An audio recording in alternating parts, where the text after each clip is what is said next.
Sudah kami pakai seluruh kecerdasan yang kami miliki, target kami tidak tercapai. Ada ndak marketing langit? Baru pakai marketing langit, Pak. Karena Allah mengatakan apa, Bu? Wa fis sama rizqukum wa ma tu'adun. Dan dari langitlah rezeki kalian kami turunkan. Kita cari di bumi.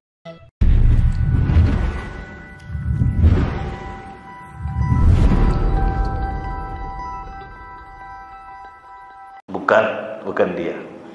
Di situ bertobat dia, Bu. Baru ditanyanya secara spiritual, kamu punya orang tua enggak? Punya dok? Pernah durhaka enggak sama orang tua? Baru pakai sisi spiritual lagi.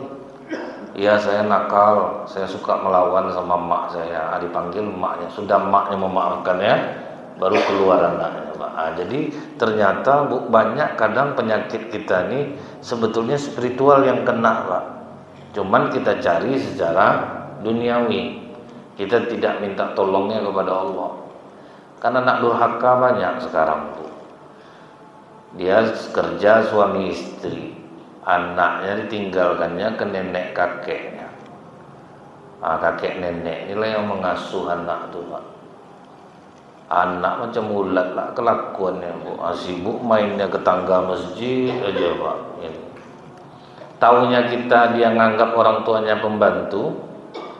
Ketika emaknya mengatakan, emak tidak sanggup ngasuh anak kau lagi, emak mau pulang kampung aja.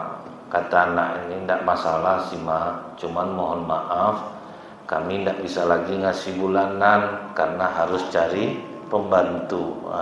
Itulah berarti emaknya adalah pembantunya. Inilah yang dikatakan Rasulullah, Bu. Salah satu tanda hari kiamat, seorang ibu melahirkan tuannya. Jadi anaknya jadi bosnya, dia jadi pembantunya. Dikasih anak lah dia bulanannya. Kadang anaknya ngasih udah macam anak buahnya, mak itu, ini uang mak, jangan boros-boros, beli aja yang perlu. Kan dia macam anaknya mak itu. Dari tatapan ibu-ibu terasa sama saya, kok tahu Ustaz aku ngasuh cucu ya. Saya gara-gara ceramah ini, Bu, diserang orang saya, Pak. Yang nenek-nenek ngasuh cucu lah, diserangnya lah Instagram saya. Saya enggak pengaruh sama saya diserang tuh, Bu. Yang jawab enggak saya juga, Pak. Akhirnya netizen sama netizen beradu jadinya. Yang merasa berkah dia ngasuh anaknya sendiri, dia yang membantah. Jadi kita nonton aja jadinya. Tentu nenek-nenek yang ngasuh cucu, apa pula salahnya? Kami neneknya. Ustadz mau mandai itu, kayak gitu ya, Pak. Wajar juga. Nah ini, Bu ya. Jadi kalau mau minta tolonglah kepada Allah. Jadi dari sisi spiritual itu rupanya, Pak, yang lebih berpengaruh besar terhadap hidup kita. Saya diundang untuk pengajian Bank Mandiri seluruh wilayah Pekanbaru. Nah, rupanya apa masalahnya? Sudah kami pakai seluruh kecerdasan yang kami miliki, target kami tidak tercapai. Ada ndak marketing langit? Baru pakai marketing langit, Pak. Karena Allah mengatakan apa, Bu? Wa fis sama rizqukum wa ma tu'adun. Dan dari langitlah rezeki kalian kami turunkan. Kita cari di bumi itu letih kita, Pak. Buat apa yang disenangi Allah, Allah yang akan mengantarkan rezeki kita. Ada duit, nyumbang ke masjid, itu kan marketing langit namanya itu, Pak. Ada acara wirid macam ini, ada yang sedekah gulai kambing, habis sholat isya makan kita ramai-ramai. Ini misalnya nih, Pak ya. Itu kan dahsyat tuh, Pak. Pokoknya, Bu ya, apa saja kita buat untuk kebaikan itu namanya memancing rezeki dari langit. Nah itu, Bu ya. Jadi udah paham kita sekarang, kena kita selama ini kalau ada masalah lebih cenderung menceritakannya kepada manusia daripada kepada Allah. Kita ambil contoh lagi, Bu. Sewaktu Nabi Musa alaihissalam dikejar oleh Firaun, jadi kan mendadak larinya Nabi Musa itu, Pak. Dia kan tinggal sama Firaun. adalah orang Israel sama orang Mesir berantem. Datang yang orang Israel bilang, kita sekampung Musa, jangan kau tolong dia, kau harus tolong aku. Jadi kita kadang menghina-hina orang Israel. Sifat kita pun kadang ada macam orang Israel. Asal orang kampung kita pokoknya harus kita pilih kapan orang kampung kita naik lagi. Kan sama juga sebetulnya, Pak. Saya kalau wirid-wirid kampung tuh, Bu, ya. Ini anak kemenakan kita mau maju nih. Kapan lagi orang kampung kita duduk di Pekanbaru nih? Terdengar saya bapak tadi yang berbisik, kelakuan macam mantu maju lah. Nah, tapi rupanya karena sekampung tuh harus dipilih. Jadi perkataan orang Israel kepada Nabi Musa, kapan kau harus bantu Musa? Kita sekampung. Datang orang Mesir, kau memang orang Israel Musa, tapi kau dibesarkan oleh orang Mesir.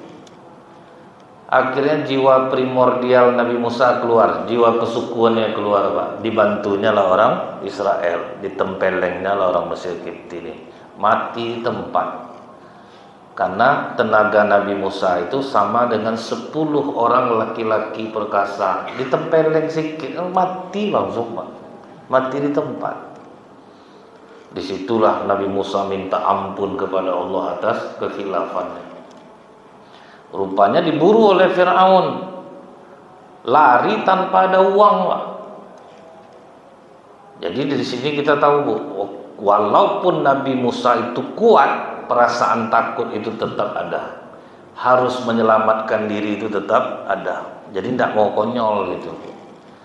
Ini kadang harap jadi security. Kalau datang maling 5 orang, apa yang kamu lakukan? Saya lawan, Pak. Bodoh kamu namanya tuh. Seharusnya apa yang saya lakukan, Pak? Lari, cari bantuan. Nah, itu tibanya, Pak. Jadi jangan konyol juga kita ini. Nah, larilah Nabi Musa ke Madian. Waktu lari Nabi Musa itu, Pak, itu pun pakai doa dia, Pak. Dia tidak tahu kemana dia mau diarahkan. Ya Allah, tuntunlah aku kemanapun kau mau. Sampailah di Madian. Nah, masih menggantungkan ke Allah juga. Sampai di Madian kelaparan. Duduklah Nabi Musa di bawah pohon. Berdoalah Nabi Musa, ya Allah, turunkanlah kebaikan kepadaku. Padahal aslinya minta apa, Pak? Makan. Tapi yang disebut khair, kebaikan. Malu mau minta yang sesungguhnya itu, Pak. Kita kadang kita aturlah Allah lagi kan, Bu, kan. Berilah kami rezeki ya Allah, kalau dapat ya Allah ya. Yang inilah yang tidak payah lah ya Allah. Kita tak ngatur, Pak. Sedangkan para nabi dia berdoa tidak mau dia mengatakan yang sesungguhnya. Padahal Allah kan Maha tahu tuh, Pak. Tapi itulah adab. Dia tidak mau meminta yang sesungguhnya. Terus diulang-ulang Nabi Musa doa itu, Pak. Minta kebaikan, minta kebaikan. Habis berdoa minta kebaikan, justru datang ujian. Ujiannya itu apa, Bu? Ada 2 orang perempuan yang sedang membawa ternak, hendak diberi minum, tapi terhalang karena banyaknya laki-laki yang memberi minum ternaknya. Maka perempuan itu menunggu. Nabi Musa kasihan. Dalam keadaan lapar itu didekatinya perempuan itu. Kalian dari tadi di sini lagi ngapa? Kami mau ngasih minum ternak kami, cuman laki-laki terlalu ramai. Bapak kalian mana? Bapak kami sudah tua. Jadi kamilah yang menolong bapak kami memberi minum ternak. Ya sudah, biar saya bantu. Dalam keadaan lapar nolong orang lagi. Nampak oleh Nabi Musa bongkahan batu yang di bawahnya masih aliran sungai itu juga ada air yang banyak di sana. Diangkat Nabi Musa lah batu itu.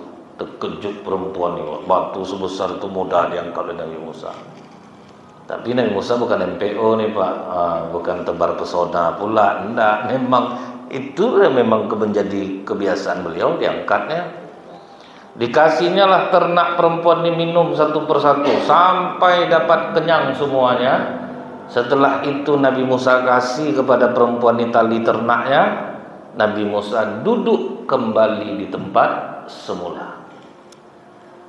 Berapa tambah kelaparannya kira-kira itu, Pak? Tidak minta upah, Nggak ada bilang tolong nanti ya bang, tolong nih, tolong nanti kasihlah makan agak sepiring, nggak ada. Dan disinilah terbukti ketulusan Nabi Musa sebagai laki-laki, tidak genit. Kalau kita kan nolong, pokok dek ada apa-apa telepon aja bang. Abang kalau nolongnya memang hobi ya bang, kan inilah bang. Bapak ketawa karena nyata pak.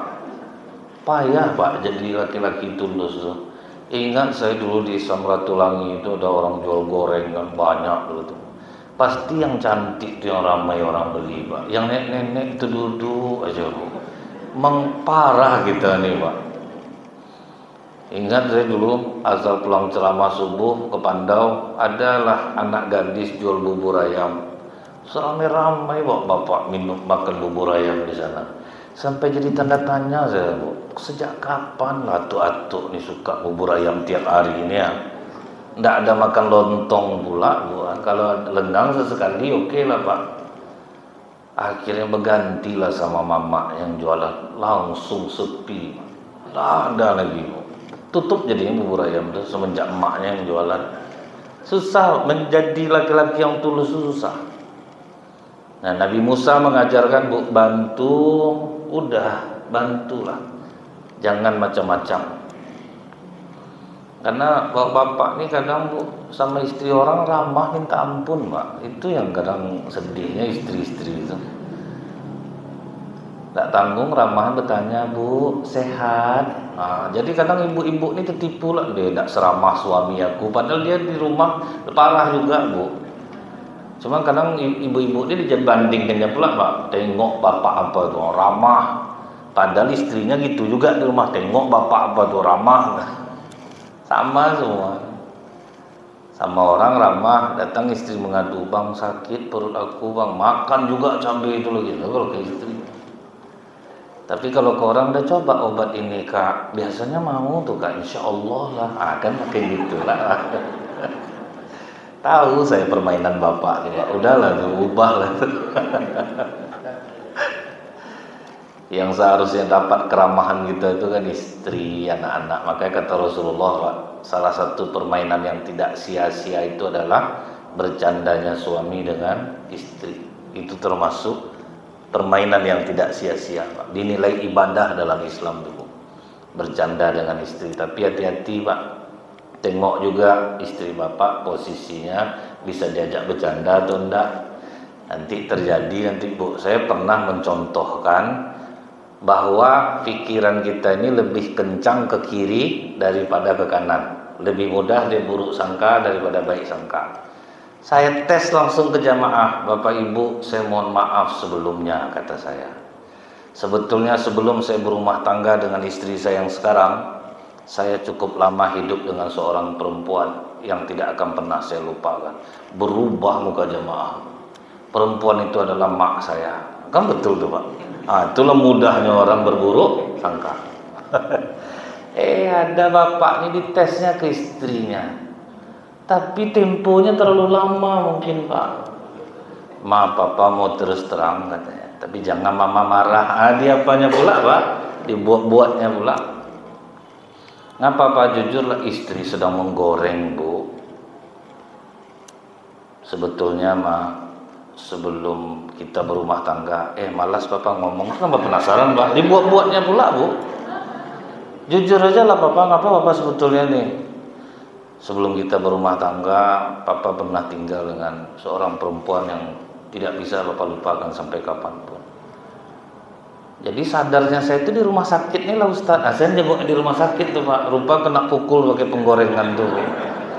Terlambat pak, tempo dia bilang perempuan tuh mak abang tuh terlambat pak, duluan tuh lagi mendarat daripada apa. Jadi ceritanya tuh udah di rumah sakit tuh pak, tiba-tiba gelap aja. Jadi tengok juga, kita tuh kan bakat kita nih masing-masing kan berbeda-beda pak. Janganlah dicoba jadi orang lain. Nah itu ya bu ya. Jadi biasakanlah kita itu kalau nolong itu tulus. Ada yang butuh pamrih, ada yang tidak. Nah itu harus dibedakan tuh. Pulanglah anak perempuan berdua ini, sampai di rumah terkejut bapaknya. Bapaknya adalah Nabi Syuaib alaihissalam. Kok cepat kalian pulang? Biasalah mah, kami ditolong tadi ayah oleh pemuda yang kuat lagi terpercaya. Nah, maksud terpercaya itu karena tidak ada yang ganggu gitu, betul-betul nolong aja.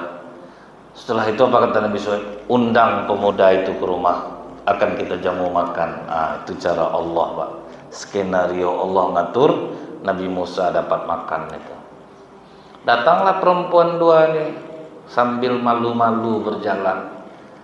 Tuan, ayah kami mengundang ke rumah. Kata Nabi Musa, berjalanlah di belakangku. Jika belok kiri, lemparkan batu ke kiri. Jika belok kanan, lemparkan batu ke kanan. Tidak mau Nabi Musa jalan beriringan. Sanggup bapak? Tidak kira-kira. Pasti nanti bapak olah. Kita tuh udah macam adik kakak. Tidak usah ragu. Saya kadang itulah Bu. Banyak mendengar ini kan kadang-kadang habis ceramah tuh duduk Pak. Jadi saya kalau ceramah kan menyanyah saya ini Bu ya. Tapi kalau sedang duduk beramai-ramai saya pendiam Pak. Saya lebih banyak mendengar. Ini rupa isi otak atuk-atuk nih rupanya. Sambil cerita-cerita tuh Pak, sampai minum kopi itu kan. Rupanya iya Pak. Makanya ketika saya menceritakan ke Bapak Ibu, ini Bapak pasti merasa deh aku betul yang diceritakan Ustaz nih. Terasa tuh Pak.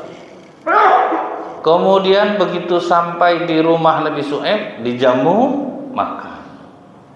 Lihat, mintanya ke Allah, Allah ngatur rezeki itu di bumi. Cuman kadang orang sering Pak, begitu kita katakan aku yang mengadu kepada Allah, minta betul lah ke Allah kau tuh. Jadi salah dia mengartikan ya Pak. Cuman yang ngomong salah juga. Sama dengan gini Pak, jika engkau dalam keadaan berpuasa diajak oleh orang berkelahi, maka katakan aku sedang berpuasa. Bukan itu pula yang harus dibilang. Maksudnya tuh tahan diri. Tidak so, aku puasa ya, tolong ya. Bukan itu maksudnya tuh. Tahan diri kita. Jadi kalau misalnya kita lapar, datang orang, kau mau makan enggak? Oh, maaf ya, aku mau mintanya kepada Allah. Minta betul lah ke Allah kau tuh. Tentu jadi sesat orang dia gara-gara kita Pak. Tidak pula harus seperti itu. Ditawarkan orang ya udah, langsung aja. Alhamdulillah, oke aku mau. Nah kemudian Pak, dapatlah Nabi Musa alaihissalam makan dengan cara mengadu kepada Allah. Ini sesuai dengan surat Al-Baqarah ayat 112. Bala man aslama wajhahu lillahi wa huwa muhsinun falahu ajrun inda rabbih wala khaufun alaihim wala hum yahzanun.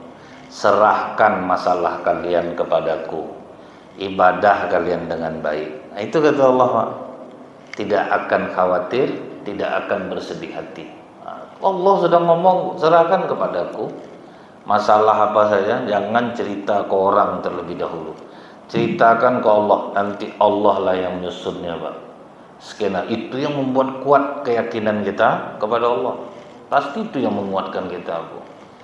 Jadi apa tidak boleh kita cerita sama sekali. Nah kalaupun mau menceritakan, Rasulullah kan menyuruh ceritakan kepada ahlinya.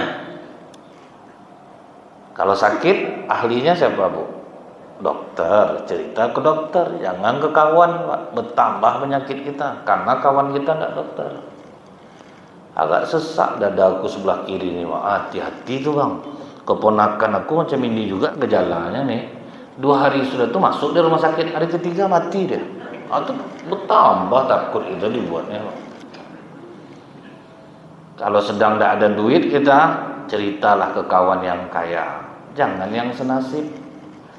Kita suka ceritakan yang senasib Pak. Kak, ada duit kakak 50 Kak. Udah 2 hari aku tidak makan di rumah. Kau baru 2 hari, aku udah 4 hari ya. Itu tambah parah jadinya Pak. Tapi sebenarnya apa Bu? Jangan ceritakan. Itu guna Bu, makin susah hidup kita ya udahlah. Sholat perbanyak, minta tolong ke Allah. Keluar minta tolong kita sama manusia, banyak kecewanya Pak.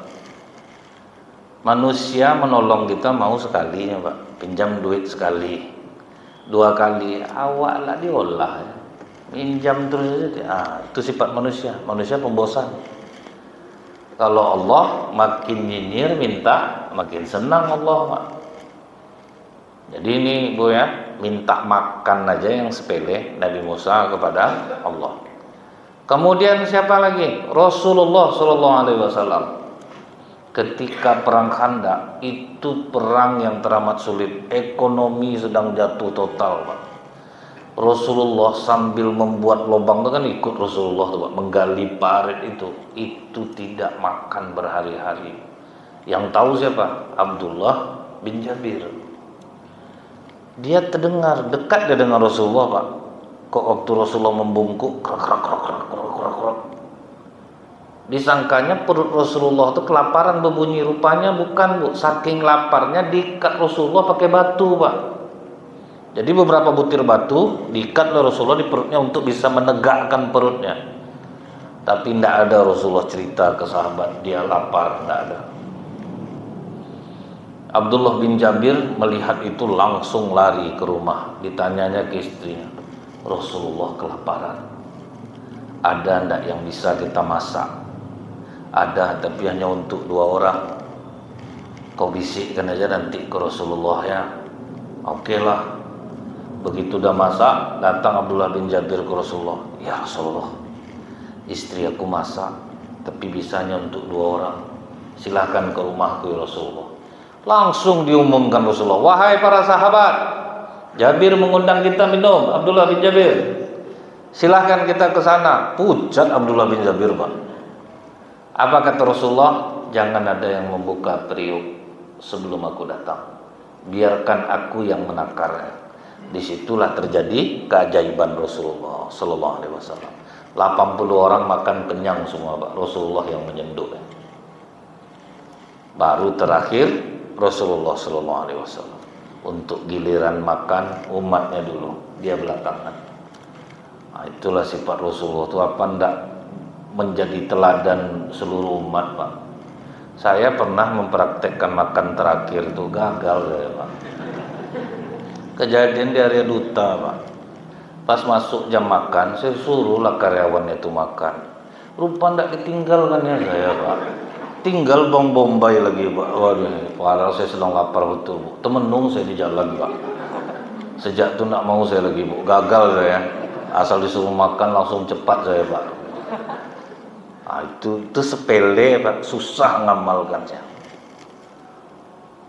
Rasulullah, Bu, jarak antara makan dan minum itu lama, Pak. Makan dulu, setelah makan tuh ndak minum-minum, itu cukup lama baru Rasulullah minum. Ternyata baru terbukti sekarang dalam ilmu kedokteran itu menghindari begah, Pak. Setelah saya nyampaikan ini, makan rupanya habis sisa.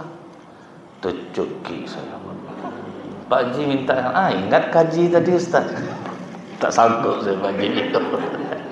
Tak bisa, Pak. Ngamalkan itu, Bu. Jadi Rasulullah sendiri ngajarkan apa, Pak? Jangan terlalu banyak drama. Jangan suka mengeluh-ngeluh. Padahal kalau Rasulullah bilang, ya ada ndak yang mau ngasih aku makan, banyak orang mungkin mau ngasih makan. Tapi Rasulullah ngajarkan jangan pernah minta kepada manusia. Tapi ada yang berbuat baik, disitulah Rasulullah mengiyakan, dan dengan izin Allah makanan itu cukup untuk seluruh pasukan. Dan ini pula lah yang diamalkan oleh Abu Hurairah radhiyallahu anhu. Nah, jadi ini berturut-turut, Bu, teladan ini. Abu Hurairah sedang lapar, Pak. Siang udah keluar, berdoa dia ke Allah, ya Allah, berikanlah aku kebaikan, berikanlah aku kebaikan ya Allah. Lewat Umar bin Khattab, Pak. Alhamdulillah ya Allah, Umar yang kau utus. Rupanya Umar cuma nyapa aja, Pak. Abu Hurairah, apa sini? Tidak ada, tegak aja Umar. Oh ya, aku duluan ya. Rupanya enggak, Pak. Setelah itu, Bu, terus berdoa lewat Abu Bakar Siddiq. Oh alhamdulillah ya Allah, ternyata Abu Bakar yang kau utus. Tapi tetap tidak mau menceritakannya. Pas lihat Abu Bakar, Abu Hurairah apa? Tidak ada. Duduk aja sini. Aku duluan ya. Rupanya tidak juga baru, Pak. Tetap tidak mau ngomong, terus berdoa ke Allah. Sampailah Rasulullah SAW yang lewat. Abu Hurairah, belum makan kan? Belum ya Rasulullah, ikut aku. Disangka Rasulullah mau ngajak dia makan langsung. Rupanya apa bu? Aku ada makanan, pergi kau ke masjid, ajak seluruh ahlus sufah untuk datang makan. Nah, itu ujiannya pak. Belum dia dikasih makan lagi, disuruhlah jemput ahlus sufah dulu pak. Makan orang itu dulu. Tinggal kita untuk kita berdua lagi Abu Hurairah, baru mereka makan. Jadi iman orang tuh kuat-kuat itu kenapa? Terbukti semuanya pak, dengan mengandalkan kekuasaan Allah itu tuh enak hidupnya. Itu tuh yang membuat mereka tuh tegar dalam penderitaan tuh. Nah kita ini kadang menjadikan sholat kita untuk mendapatkan duniawi, untuk mendapatkan rezeki. Akhirnya itulah pak membuat sholat kita tuh tidak tenang. Besok pemilihan malam zikir bersama dulu tuh pak, supaya dapat dia besok. Diundang ustaz untuk berdoa, ustaz penjilat lah bu, doanya ya Allah ya Rahman ya Rahim, bercahayakanlah nama bapak ini di kotak TPS nanti sehingga mata orang hanya tertuju kepada namanya. Itu geli saya dengarnya. Saya bilang berapa amplopnya macam itu betul doa. Jadi kadang itu tuh yang susah tuh pak, dijadikan amalan akhirat itu untuk membeli dunia. Nah disinilah bu ya, sahabat tuh dalam keadaan miskin, susah semua, tegar karena nikmat mereka tuh bersama Allah, tidak ngaruh sama dia. Saya lihat ada ibu-ibu di Palestina yang kematian anaknya. Terima kasih ya Allah, kau telah menghadiahkan syahid untuk anak-anakku. Terima kasih ya Allah. Nah, jadi kita kan menganggap itu penderitaan pak. Bagi mereka itu suatu rahmat bagi mereka. Mereka bisa melihat kenikmatan di balik sebuah musibah. Kemudian bu, apa yang dilakukan oleh Abu Hurairah Rasulullah, para nabi dan rasul itu pula lah yang ditiru oleh para ulama. Jadi kalau kita lihat di kitab Sofahatul Sobirul Ulama karya Fathul Gudah bu, ada nama ulama itu Al-Qadi Abu Bakar Muhammad bin Abdul Baqi. Dia itu pernah belajarnya di Mekah. Dapat ujian pak, duit tidak sampai, orang tuanya tidak sanggup membiayai dia. Dia udah menahan lapar selama beberapa hari. Tapi ingat bu, dia ingat Rasulullah, para sahabat tidak pernah mengeluhkan laparnya kepada manusia. Dia terus berdoa kepada Allah beberapa hari itu, tetap tidak ada jalan keluarnya pak. Jalan keluar yang dikasih Allah ujian pula rupanya. Dia pas jalan pulang dapatlah dia kalung mutiara di dalam kantong sutra yang berwarna merah. Dibawanya lah pulang mutiara ini. Tidak lama setelah itu dengar orang pak memanggil-manggil. Masyarakat kalau ada yang menemukan kalung sutra saya dalam kantong sutra berwarna merah, kalung mutiara saya berikan 500 dirham. 500 kali 90.000 lumayan uangnya pak, hampir 5 juta juga. Alhamdulillah ya Allah, inilah mungkin jalan engkau memberi aku makan dengan menemukan barang ini. Udah senang hatinya dapat uang sebanyak itu pak. Dipanggilnya bapak tuh, pak sini pak. Dibawanya lah ke tempat kosan dia lah tibanya. Sampai dalam tuh, pak apakah ini kandung bapak? Ini kantong sutra. Alhamdulillah betul ini punya saya. Saya akan tunaikan janji saya. Ini 500 dirham untuk. Teringatlah dia bu, masa aku harus pamrih di tengah penderitaan orang. Itulah berkelailah iman nih pak. Di sisi lain ini uang halal, kita dalam keadaan lapar. Tapi apakah mungkin aku akan mengambil uang orang dari kesusahan yang dia alami? Itulah dipikirkannya. Akhirnya menangis, jadi dia tolak, pak cepat keluar dari rumah saya. Enggak, pokoknya ambil uang nih. Enggak, mohon maaf saya pak, bawa uang bapak. Macam itu pak, padahal udah halal nih pak, masih mikir juga bro. Kalau kita kan balikkan barang orang justru nak dikasihnya kan heboh kita. Enggak, memang parah nih, dapat barang dia enggak terkasih sama dia.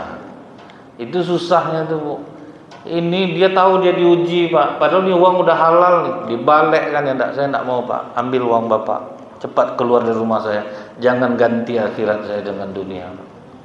Padahal dalam keadaan lapar yang teramat sangat. Kecewa bapak tuh keluar, Bu.